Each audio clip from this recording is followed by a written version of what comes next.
Hello, if you're joining us via video, thank you very much, and thank you to all of you guys who are here tonight.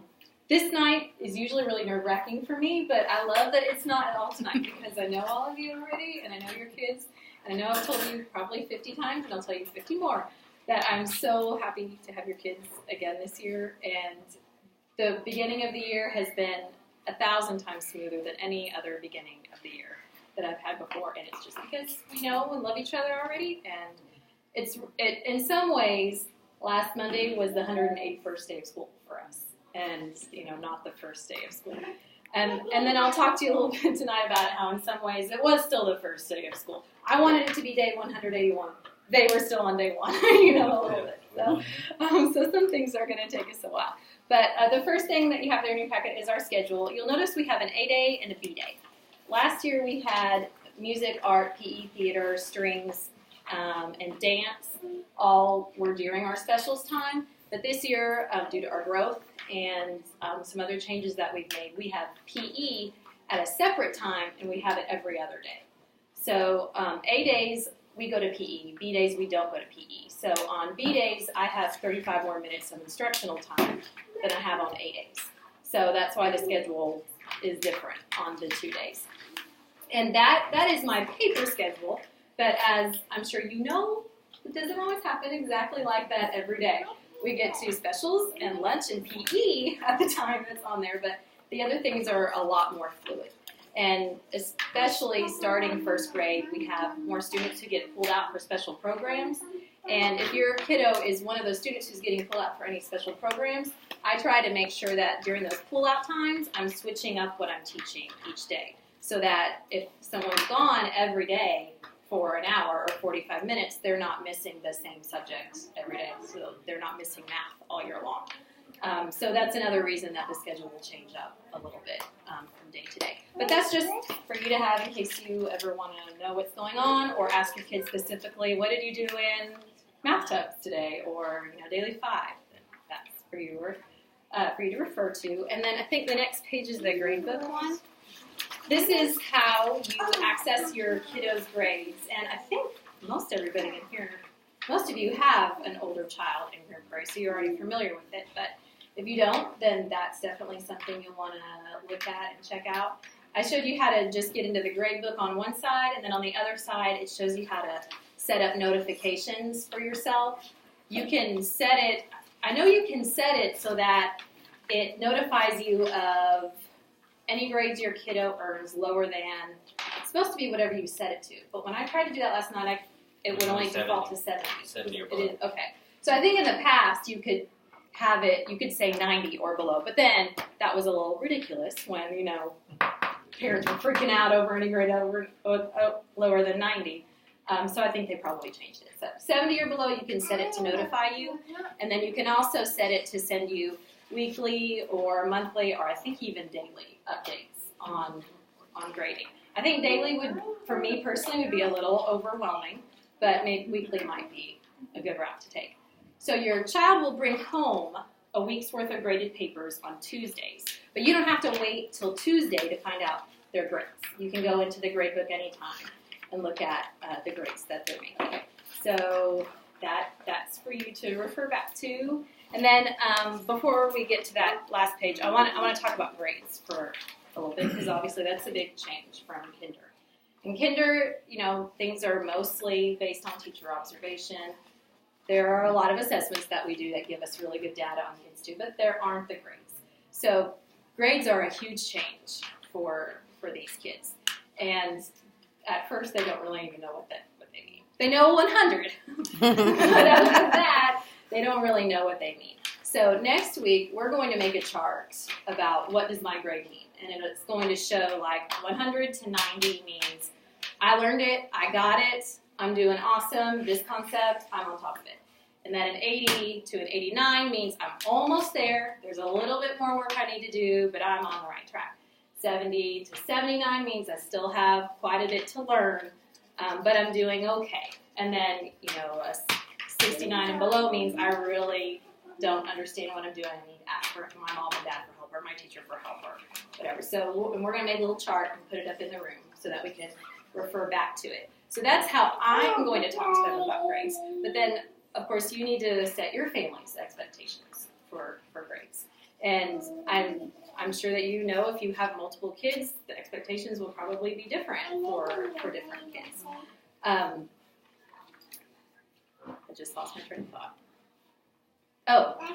But what I definitely don't want you to expect, no matter who your kiddo is, don't expect them to make A's all the time, because that's not realistic. And especially with what we're expecting of kids now.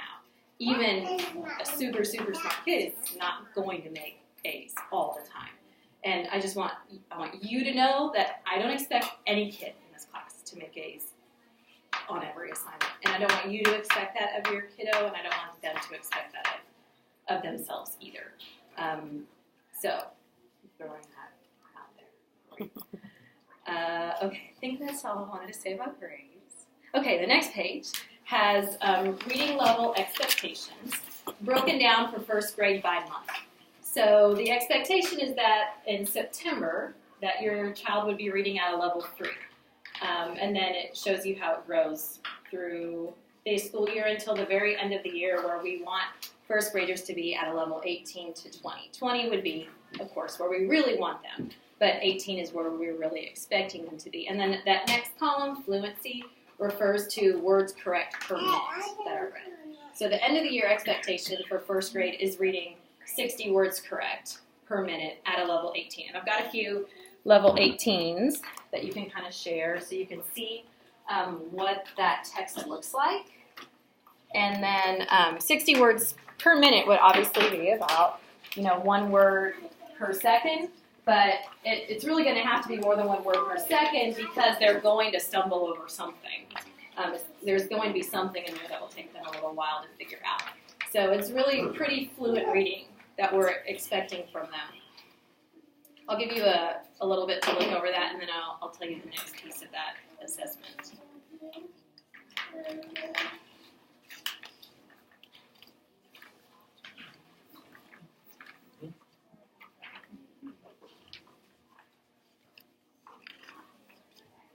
One of my favorite things about being back in first grade is the huge growth that kids make in reading in first grade. And especially if you're looking at where your kid's starting out. If your kid's at a level 3 and you're thinking, they're reading, I can swing, I can jump, I can hop, and we're going to go to here at the end of the year. Yes, they will. It really is so amazing. Something happens in that level 8 to 10. Once they hit that, they usually really just start to take off, and it's really exciting to see the growth and the change that happens to them. So they'll have to read this text at with 60 words correct per minute, and then they'll also there's a comprehension component of the assessment also. So after they read it, we close the book, we put it away, and then I say to them, start at the beginning and tell me what you read in the story. And then I start to write. I write everything that they tell me. And what they need to be able to do is to retell the story in order, getting all the main characters' names, all the important details, everything that's really the meat of the story. They need to be able to get all that in order. And I can give them prompts, but every prompt that I give them lowers them on the rubric that I score them on. So if I give them 2 prompts, it's usually not a big deal if they're able to supply me with the information. And the prompts, there's only certain prompts I can give, like tell me more. Well, what happened after this? Or what happened before this? I can't say like, what was the sister's name? Nothing quite like that. So I can give them a few prompts, but it lowers them on the scoring. And then after they retell the story, then there's a couple other components. And the hardest one on this level of text is, what do you think the author was trying to teach you in the story? And if you looked at the giant one, they'll say, never run near a giant. So that's what they think the lesson is. Or the game day one, they might say, play really fast whenever you are in a race or something. And so that's usually the hardest thing for them, is getting to see the deeper meaning, which we'll work on in class and in their reading groups. But like the lesson in this one is, you need to obey your mom and do what she says. Because if this boy obeys mom, the giant wouldn't have chased him. And then this one would be like, the lesson is help your friends, and they'll help you in this story. So that's really hard for them, getting them to see the lesson. So what you can do at home to work on that, whenever you're reading a book with your kiddo and there is an underlying lesson, just to help pull that out and help them to see what the author is trying to teach them in that story. So that's one question I asked. What do you think the author is trying to tell you? And then I also asked, what do you think was the most important part of the story and why? And there I'm just trying to see, can they really pull out the most important pieces? There is not one right answer there. There are several answers that could be right, but there are also several answers that are, no, his blue shoes were not the most important part of the story, you know. So those are some of the comprehension components that we'll be working on all year long. And then, is that the last thing in that packet? What are you reading? Okay, let me grab these books before I forget. If you want to look at them again at the end of the evening, you're welcome to, though. You know, no writing down the text, though, and taking it home. None of that.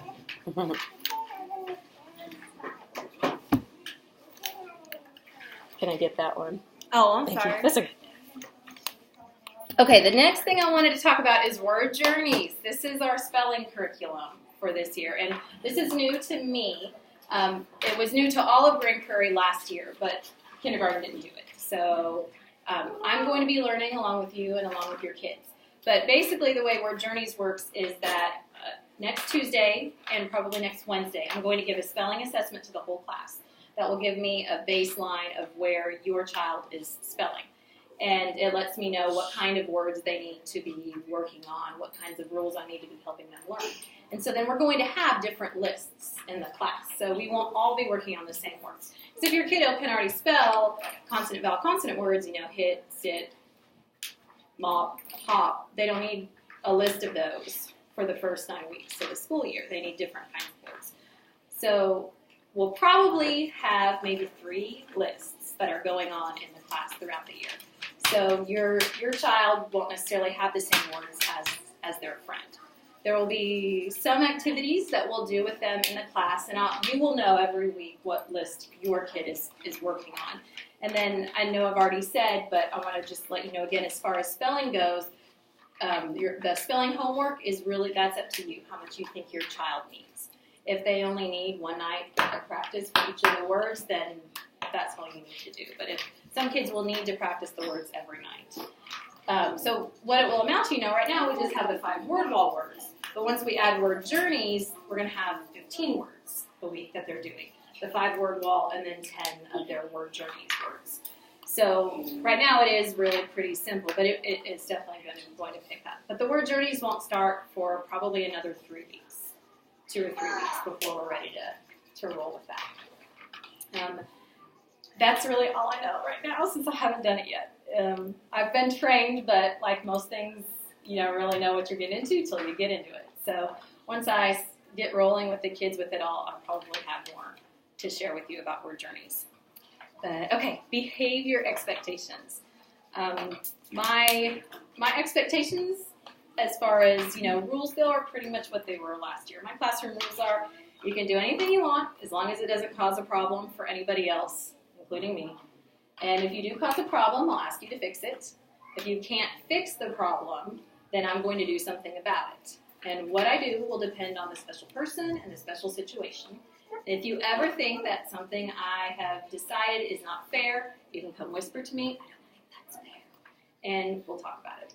So those are, the same expectations that I had last year. But at the same time, my expectation of what's going on has elevated because we've moved on to another school year. So you might notice that in the folder, I might be writing things in there that I didn't write last year because we were in kinder and it was a kinder thing, but we're in first now, so, we've got to stop doing whatever it is. So you may notice that about your kiddo. And one really exciting thing that we have started, Kylie and Miranda, do you want to talk about these, or do you want me to tell them? Tell them. Do you want to tell them, Miranda? Okay. So this is a behavior incentive that I started this year. It's golden tickets. You might have already heard about them at home. But I give out golden tickets for anything I think deserves a golden ticket.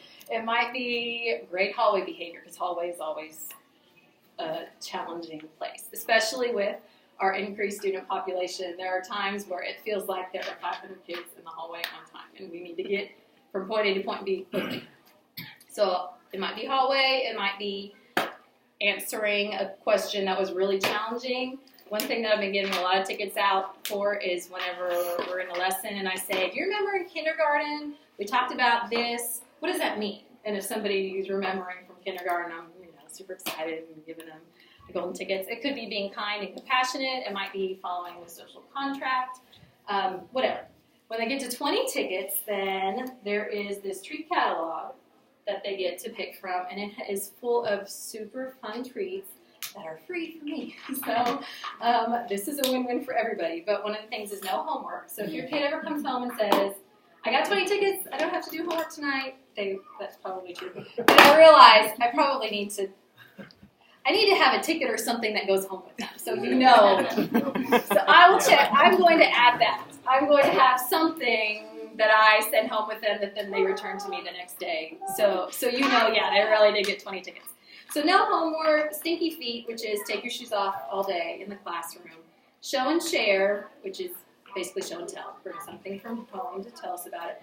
Lunch with a bud, they get to pick their seat at lunch. We have assigned seats at lunch, which I'm going to change up every 9 weeks. But if they want, they can pick their spot anywhere. Cool cat in a hat, wear a hat to school. Line jumper, you get to pick any spot in line to walk in all day long. Pet shop has been the most popular one. That's bring a stuffed animal from home to hang out with you in class. And it has to fit in your backpack. But and I do have rules on that too. Your stuffed animal friend can hang out with you as long as you are learning. And if you're not learning, then your stuffed animal goes back to your backpack.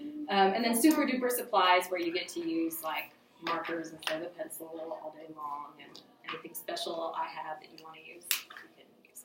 This has been like awesome. I should have done this last year, but they're very, very excited about that. So that's one of the exciting behavior things that we've got going on in here.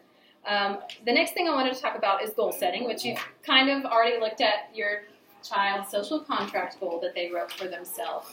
But we're going to be setting goals in here a lot this year. We started with the social contract one, and we're going to set a goal every week. Sometimes it will be academic. It might be like a reading strategy that I want them to pick and to work on for the next week. Or maybe it's, I want them to work on really paying attention to the vocabulary that we have, which, by the way, I have a math content wall over here, and the math vocabulary is posted over here. Our science content wall is over there with the science vocabulary. Of course, we have our word wall words. And then our reading strategies are going to go back on that back board that says cafe. We'll have comprehension, accuracy, fluency, and expanding vocabulary strategies that we're working on. So vocabulary words are up around the room, and so they're there for them to look at. So maybe that's their goal. We'll probably start out, even though this first goal was individual to every kid, when we start doing an academical, I think we'll probably do the whole class has the same goal at first, just for them to understand what it looks like to make a goal and how do you track whether you're meeting your goal or not. And then as the year goes on, I'll have them choose their own individual goals that they need to work on. So you'll be seeing in the Tuesday folder goal setting sheets coming home, and your kids saying, yeah, I made it, or that's probably be my goal again next week. We got to work on that again. Okay, so these last two things, this is, I told you that it's really like the 188th day of school for us, or for me anyway, but really like the first day of school for them. So right now, as a whole class, our attention spans probably in October of last year, which I should have expected, I should have remembered, but I came in thinking, we're going to pick up right where we were at the end of May, and we're going to run, and, of course, that. Hello. Sorry, I didn't realize you were doing the That's okay. She was my old AP. She was awesome at another school. So, attention is a struggle right now. So I'm trying to shorten my lessons. I'm trying to, move from one activity to the next a lot quicker, while I'm also trying to expand their attention spans. And one of the things that kind of goes along with that is work. Because again, in kindergarten we didn't get grades, and really, if a lesson was supposed to take 30 minutes and it took us 45 minutes, it was a big deal. But it is a bigger deal now. And because the grading is there, and later in the year we'll start to have district assessments. And so it is my responsibility to make sure that not that I didn't do it in kindergarten, but even more so, to make sure that they're learning everything that I'm supposed to teach them to learn. So some kids are having a hard time getting their work done in the amount of time that we have to do it, which is expected, which is why a lot of them have things underneath their pencil boxes because they have work that they're still working on. I've been setting a timer, which I did last year a little bit, but it seems to be much more effective this year. They know when I go back to my desk and tell Siri, set a timer for 10 minutes, like, that's what I mean. There's 10 minutes to do this, and then we're moving on to the next thing. And, you can see them get really serious and get to work. But I may be sending you an email at some point that says, hey, your kiddo's having a really hard time focusing and getting work done. And the reason that I get so concerned about that is because oftentimes it leads to failing grades when a kid really understood what was happening, but they just couldn't get their work done. And so it got taken up, it was graded, and they failed when they shouldn't have. So I'm working on their time on task, and I want you to know it's going to be a work in progress, but we'll get there.